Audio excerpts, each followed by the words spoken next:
మామూలుగా ఇది వరకు అంటే మనకి చూసినంత వరకు కొంతమందికి ఈ ఫిట్స్ లాంటివి వచ్చినప్పుడు కీస్ ఐరన్ కి సంబంధించి పెడుతూ ఉంటారు. అలా మరి పిల్లలకు వర్కౌట్ అవుద్ది అంటారా? Actually there is no scientific reason keys పెట్టడం వల్ల ఫిట్స్ ఆగుతాయని సైంటిఫిక్ రీజన్ అయితే ఏమీ లేదు. ఓకే యూజువల్ గా అన్ని ఫిట్స్ విదిన్ మాక్సిమం 70% ఫిట్స్ అవిటికవే స్పాంటేనియస్ గా కీస్ పెట్టినా పెట్టకపోయినా ఆగిపోతాయి 5 minutes లోపు.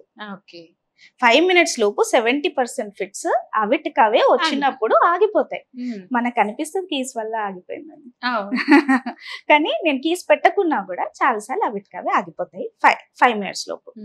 కొన్ని ఫిట్స్ ఎలా ఉంటాయి 5 minutes కన్నా ఎక్కువ అవుతాయి. సో అవి కొంచెం రిస్క్ చేస్తాయి, బ్రీదింగ్ కి కానీ మెదడుకి కానీ దానికి రిస్క్ చేస్తాయి. సో 5 minutes లోపు చిన్నగా వచ్చేసే ఫిట్స్ వచ్చి వెళ్ళిపోవడం వల్ల అంత ప్రమాదం ఉండదు. ఎక్కువసేపు వచ్చే ఫిట్స్ ఎక్కువ ప్రమాదం చేస్తాయి అట్లా. కానీ మాక్సిమం 70% అలా చిన్నగా వచ్చి వెళ్ళిపోయే టైపే ఉంటాయి. సో మనకు అనిపిస్తే కీస్ వల్ల తగ్గిపోయింది, కానీ అవి ఆటోమేటిక్లీ తగ్గిపోతాయి. అవి కీస్ పెడుతూ ఉంటారు చాలా సార్లు విన్నాం చూసి. ఏంటంటే అది ఎంత వరకు వర్కౌట్ అవుతుంది అనేది ఒక క్లారిటీ లేదు, బట్ ఉన్న సిచ్యువేషన్స్ కి వాళ్ళు అలా హ్యాండిల్ చేస్తారు. ఓకే, ఏ పిల్లలకైతే ఈ మూర్ఛ వస్తుందో వాళ్ళు లైఫ్ సాధారణంగా గెటింగ్ చేయొచ్చు అంటారా? ఎందుకంటే వాళ్ళు కొంచెం ఇబ్బంది పడుతూ ఉంటారు కాబట్టి.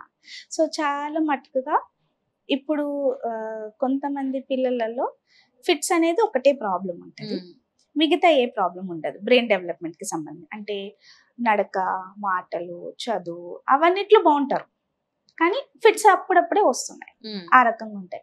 వీళ్ళు మెడిసిన్ తీసుకుంటూ నార్మల్ లైఫ్ లీడ్ చేయొచ్చు. ఓకే, మేమేం చెప్తాము, ఒక ప్రికాషన్ ఏంటంటే ఒంటరిగా సైకిల్ తీసుకొని వెళ్ళిపోవద్దు. అక్కడ ఏమైనా మళ్ళీ ఫిట్స్ లాగా వస్తే ఇంజురీస్ అవ్వచ్చు, దెబ్బలు తాకొచ్చు. కాబట్టి అలాంటివి చేయొద్దు. ఒంటరిగా స్విమ్మింగ్ పూల్లో దిగడం, బికాస్ అక్కడ ఏమైనా అటాక్ వస్తే మళ్ళీ ప్రమాదం అవ్వచ్చు అనేసి అట్లా.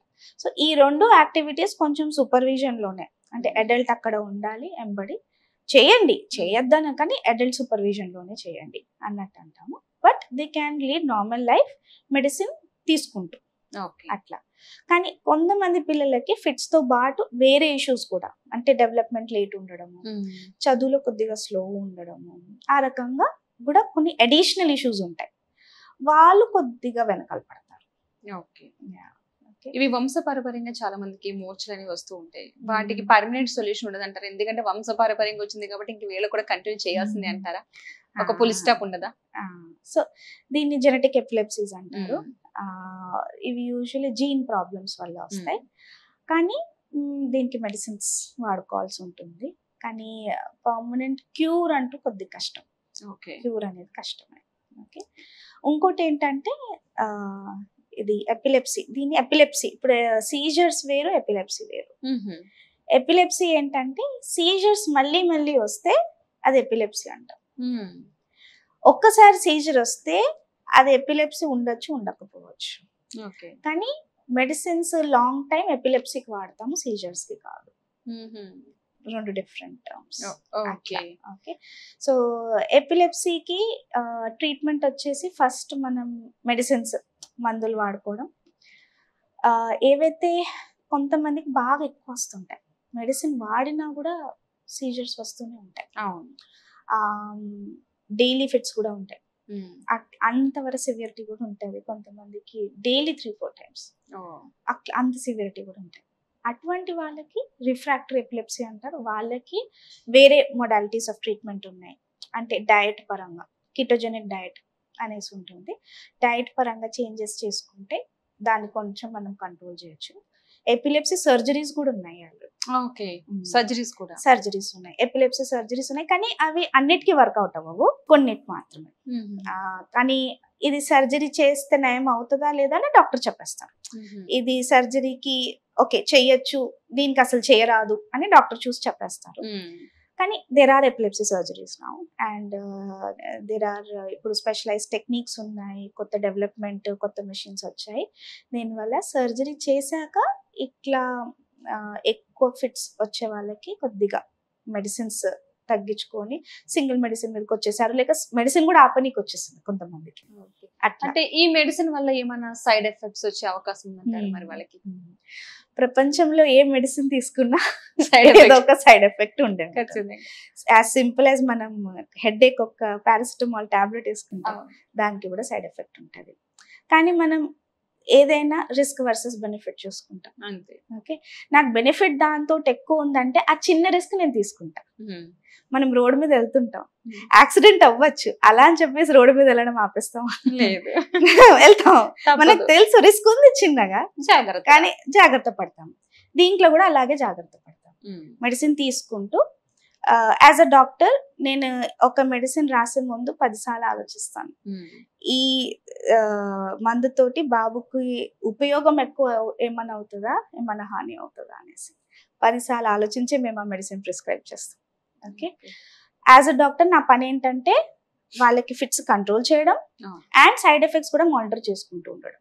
ఓకే, సో అవును సైడ్ ఎఫెక్ట్స్ కొన్ని ఉండొచ్చు, కానీ రెగ్యులర్ గా మనం చూసుకుంటూ ఉన్నాం, మానిటర్ గా చేసుకుంటున్నాం, జాగ్రత్తగా ఉన్నామంటే మనం చాలా మటుకు అవాయిడ్ చేసుకోవచ్చు ముందు జాగ్రత్తగానే. ఓకే, మనకు తెలిసి ఈ మందుకి ఇది ఎఫెక్ట్ రావచ్చు, మనం ఇది అవాయిడ్ చేద్దామని అట్లాంటివి కొన్ని మనం ప్రికాషన్స్ తీసుకుంటాం. అది మేము గైడ్ చేస్తాం పేషెంట్స్ కి. ఓకే, అట్లా ప్రత్యేకించి వీళ్ళు ఫుడ్ కి సంబంధించి ఏమన్నా చూడాలి, తినాల్సి ఉంటాయి, తినవి అలాంటి ఏమైనా ఉన్నాయంటారా? నాకు చాలా మంది పేరెంట్స్ అడుగుతారు, మేడం బనానా పెట్టచ్చా? అందరికి ఒక డౌట్స్, ఫ్రూట్స్ పెట్టచ్చా, వెజిటబుల్స్ పెట్టచ్చా, అసలు పెడితే ఎలాంటి ఫ్రూట్స్ పెట్టాలి? ఫ్రూట్స్ లో పెద్ద క్వశ్చన్. అవును, but there is no direct link. మీరు ఫుడ్ కి ఇది పెడితే ఫిట్స్ ఎక్కువ అవుతాయి, అది తినకపోతే తగ్గుతాయి అట్లాంటివి ఏం లేదు. ఓన్లీ మీరు ఆ డైట్, స్పెషల్ డైట్, ఆ కీటో డైట్ నేను ఏదైతే అన్నాను అట్లాంటివి ఏమైనా డైట్ ప్లాన్ వాడుతుంటేనే మేము ప్రికాషన్స్ చెప్తాము. లేదు రెగ్యులర్ మామూలు జస్ట్ మెడిసిన్ వేసుకునే వాళ్ళకి there is no diet restriction. Food పరంగా ఇది తింటే ఇవి ఎక్కువ అవుతాయి అట్లా అంటూ ఏం లేదు. There is no diet restriction. But if you ask me one precaution, ఒక్క లైఫ్ స్టైల్ ప్రికాషన్ నేను చెప్తాను, స్లీప్. స్లీప్ అనేది వీళ్ళకి చాలా ఇంపార్టెంట్. స్లీప్ డిస్టర్బ్డ్ అయింది, స్లీప్ డిస్టర్బ్ అంటే రాత్రి లేట్ పడుకున్నారు, మార్నింగ్ తొందరగా లేచేసారు, 8 hours పడుకునే అబ్బాయి 4-5 hours పడుకొని చేశారు. ఇవి ఎప్పుడైతాయి? పెండ్లు ఉండే ఇంట్లో, బర్త్డే పార్టీ అయింది, ఏమైనా కొంచెం అకేషన్ అయింది, ఇంట్లో పూజ జరిగింది, జాగరణ జరిగింది, అక్కడ నిద్ర డిస్టర్బ్ అవుతుంది. చాలా సార్లు పేషెంట్స్ నెక్స్ట్ డే ఫిట్స్ తోటి వచ్చేస్తారు అట్లా. సో మీరు ఫంక్షన్ చేసుకోండి, అన్ని అవ్వండి, కానీ స్లీప్ డిస్టర్బ్ అవ్వకుండా చూసుకోవాలి. సో ఫుడ్ కన్నా ఎక్కువ ముఖ్యమే sleep. Undisturbed 8 hours of sleep.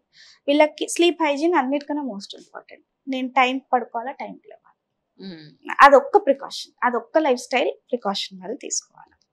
అట్లా యాక్చువల్లీ మూర్ఛ ఉన్న వాళ్ళకి మెమరీ లాస్ అవడం కానీ, ఎడ్యుకేషన్ పరంగా వీక్ అవడం కానీ, ఏదైనా చెప్పినా ఊరికినే మర్చిపోవడం, లేదంటే అక్కడ మందబుద్ధిగా అంటే కొంచెం బద్ధకస్తులుగా ఉండడం, అలాంటివి ఏమైనా ఉంటాయంటారా? చిన్న ఛాన్సెస్ ఉంటది, కొంతమందికి ఉంటది, అందరికి ఉండదు. బట్ వెరీ స్మాల్ ఛాన్స్, చిన్న ఛాన్స్ ఉంటుంది. కానీ ఒక్కొక్కసారి మనకి ఫిట్స్ అనేటివి మెడిసిన్స్ తో బాగా కంట్రోల్ ఉందంటే ఇవి కూడా ఇంప్రూవ్ అవుతాయి. ఏజ్ పెరిగే కొద్దీ ఇంప్రూవ్ అవ్వచ్చు. కానీ కొంతమందికి కొంచెం డిఫికల్టీస్ ఉంటాయి. కానీ దాన్ని కూడా మనం ట్రైనింగ్ ద్వారా వాళ్ళకి అర్థమయ్యేటట్టు చెప్పి స్పెషల్ ట్రైనింగ్ ఇచ్చేసి వాళ్ళని కూడా మనం ఫార్వర్డ్ కి తేవచ్చు. లైక్ ఎప్పటికీ వెనకాల ఉండిపోతారు అని అట్లా కాదు. ఓకే, కొంచెం డిఫికల్ట్ ఉన్నా కూడా వాళ్ళని మనం నేర్పించుకుంటూ కొంచెం స్పెషల్ ట్రైనింగ్ ఇచ్చుకుంటూ మనం వాళ్ళని ఎంకరేజ్ చేయొచ్చు అట్లా. కానీ అందరికి ఉండదు, కొంతమందికి ఉండొచ్చు, కొంతమందికి ఉండకపోవచ్చు అట్లా. బట్ ఇట్స్ నాట్ రూల్ కాదు, ఇది ఉంటే నీకు ఖచ్చితంగా ఇలా ఉంటది అనేసి రూల్ కాదు. ఈ మూర్ఛలు అనేవి మెదడుకి ఏమైనా హాని చేస్తాయంటారా? సో ఏవైతే ఫిట్స్ 2-3 times వచ్చాయి, తక్కువ వచ్చాయి, సింగిల్ మెడిసిన్ తో కంట్రోల్ అయిపోయాయి, అవి పెద్దగా హాని చేయవు. ఏ ఫిట్స్ అయితే ఎక్కువ సేపు వస్తాయి, మోర్ దెన్ 30 minutes, అరగంట కన్నా ఎక్కువ ఫిట్స్ రావటం, గంట వరకు ఫిట్స్ రావటం, అంతసేపు వచ్చేటివి బ్రెయిన్ కి డ్యామేజ్ చేస్తాయి. ఏవైతే కంటిన్యూస్ గా లోపల మేము ఈజీ అనే ఒక టెస్ట్ చేస్తాం, ఈజీలో బాగా డిశ్చార్జెస్ కనపడుతున్నాయి, ఈజీ చాలా అబ్నార్మల్ ఉంది, కంటిన్యూస్ గా ఫిట్స్ కనపడుతున్నాయి లోపల, ఆ సిచ్యువేషన్ లో బ్రెయిన్ మీద ఎఫెక్ట్ పడుతుంది. కానీ సింపుల్ గా 2-3 వచ్చాయి, ఎప్పుడో ఒకసారి వచ్చాయి, ఒక్క మెడిసిన్ తీసుకుంటున్నాము, కంట్రోల్లో ఉంది, దానివల్ల ఇంకా సివియర్ సిచ్యువేషన్ లోనే అది డ్యామేజ్ చేస్తుంది. Very severe and rare situations.